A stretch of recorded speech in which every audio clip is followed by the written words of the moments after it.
Bonsoir, Monsieur Keïra. Bonsoir.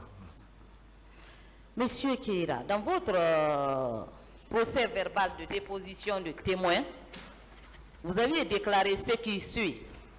Je précise que, dès après ces événements, beaucoup de rumeurs circulaient.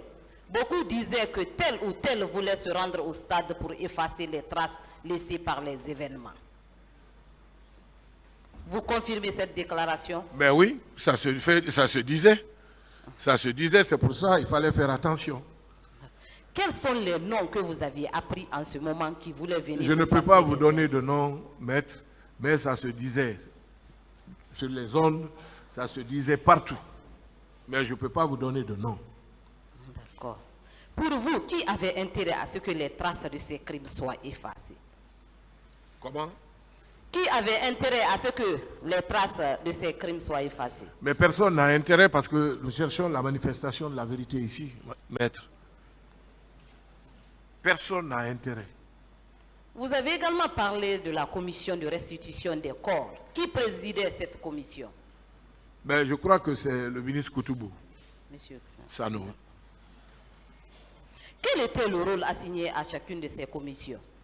Je ne peux pas vous dire parce que cela est du pouvoir discrétionnaire du président de la République qui a mis en place ces commissions. D'accord. Est-ce que vous aviez continué à fréquenter le camp Alpha Yaya Diallo après les massacres du 28 septembre? Ben oui, parce que j'étais ministre. Vous aviez rencontré le président Moussa Dadis Camara? Oui, plusieurs fois. C'est mon Quel président. était son état d'âme? Son état d'âme, je vous l'ai dit, c'était un président choqué. Je vous le dis sincèrement, choqué par rapport à ce qui est fait. Bon, mais c'est déjà fait. Voilà, c'est ce que je peux dire. D'accord. Est-ce que vous aviez appris ou constaté la présence des éléments non militaires au camp après les massacres? Non, je ne partais pas régulièrement au camp. C'est quand le président a besoin de moi ou moi quand j'ai besoin du président.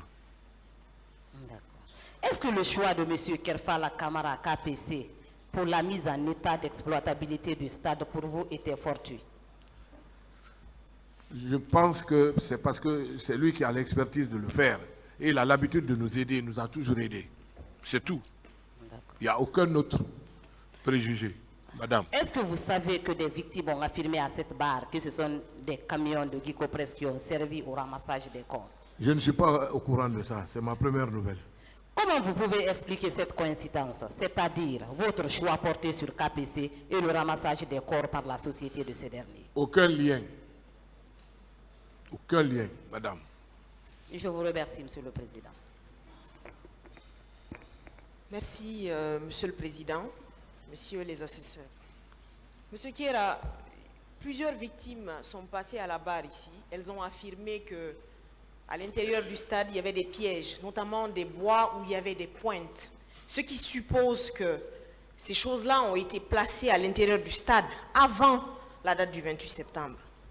Est-ce que vous vous êtes renseigné sur, quand vous êtes rentré à l'intérieur du stade, sur l'état réel des lieux?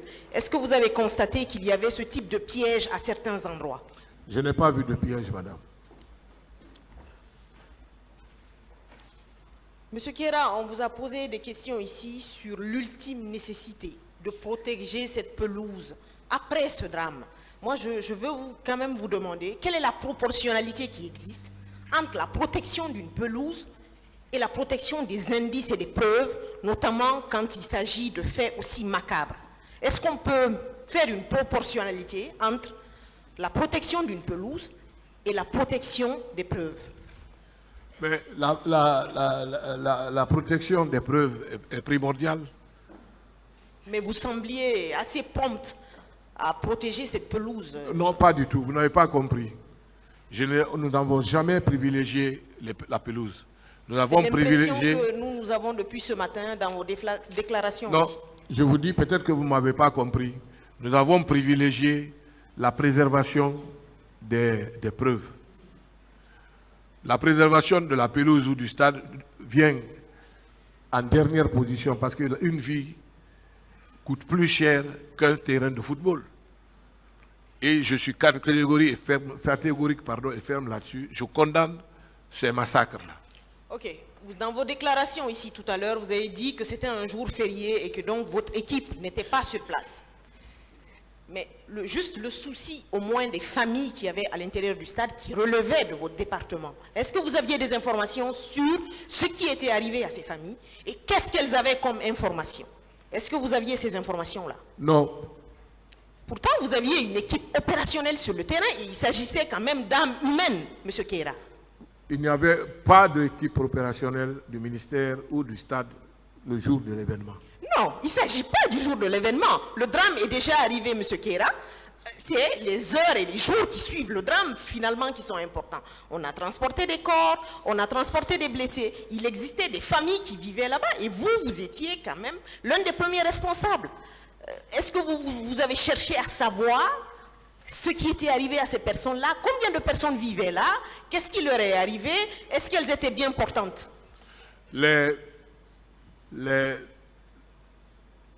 histoires de corps ou de blessés relevaient des services compétents du ministère de la Santé et des autres services compétents. Cela Ce qu'elle veut savoir, je pense que vous ne vous comprenez pas. Oui. Ce qu'elle veut savoir, vous avez dit ici qu'il y avait des fonctionnaires de votre département qui logeaient dans le stade. Ah oui. Après les événements, est-ce que vous avez cherché à vous renseigner sur leur situation? Oui, oui, bien sûr. C'est ça votre question, maître? Est-ce que c'est votre question? Oui, Monsieur le Président, c'est exactement ma question. Oui, nous avons justement posé des questions. Heureusement, tout allait bien. Et il s'agissait de combien de personnes, M. Keira? Je ne peux pas vous dire De exactement. combien de familles Il y avait plusieurs familles, mais je ne peux pas vous dire exactement. Est-ce que vous avez cherché à faire un lien entre cette personne-là et la Commission nationale d'enquête? Parce qu'elles étaient là, elles habitaient là, elles avaient été quand même, elles avaient forcément vu des choses dans le cadre de la manifestation de la vérité dans cette affaire. Je ne me suis pas intéressé à leur relation avec les différentes commissions. Pas du tout. Parce que cela ne relevait pas de moi, madame. Monsieur Keira, vous avez dit ici que votre équipe vous a briefé sur ce qui est arrivé au stade, ou en tout cas sur les premiers constats qu'eux, ils ont eus. Vous ne pensez pas qu'il existe un lien certain lorsqu'on veut quand même éviter de camoufler la vérité entre ces familles-là et la manifestation de la vérité? Non, je parlais de ça à la réunion avec le Premier ministre. Vous confondez 2 choses différentes. Je n'ai jamais dit que nous étions en contact avec ces familles. Non, non. Non, moi je ne dis pas. Le briefing a été fait. Que vous n'avez pas compris ma question. Oui. Ma question est que vous êtes ministre des Sports à l'époque. Vous dites que vous n'avez pas participé à une quelconque dissimulation des preuves. Absolument. Soit. Absolument. Il y avait des pièces à conviction à l'intérieur du stade. Il y avait des lambeaux même de peau. Il y avait du sang. Il y avait des balles. Il y avait beaucoup de choses qui démontraient effectivement qu'un événement macabre venait de se produire à l'intérieur du stade. Des familles y vivaient. Vous, en tant que ministre du Sport, vous aviez une équipe opérationnelle sur le terrain. Vous ne pouviez pas faire de lien entre ces familles-là et ceux qui étaient chargés de faire la Commission nationale d'enquête. Mais les familles, certainement, ont été entendues par les différentes commissions. Monsieur Keira, j'ai l'impression que, quelque part, cette passivité-là ressemble un peu à de la complicité de dissimulation de preuves. Je ne peux en aucun moment avoir cette prétention de dissimulation de preuves et je ne protégerai personne ici. Ok, je Tout vous ce que je remercie, vous dis, je Monsieur vous le prie de me Président, croire. Messieurs les assesseurs. Voilà.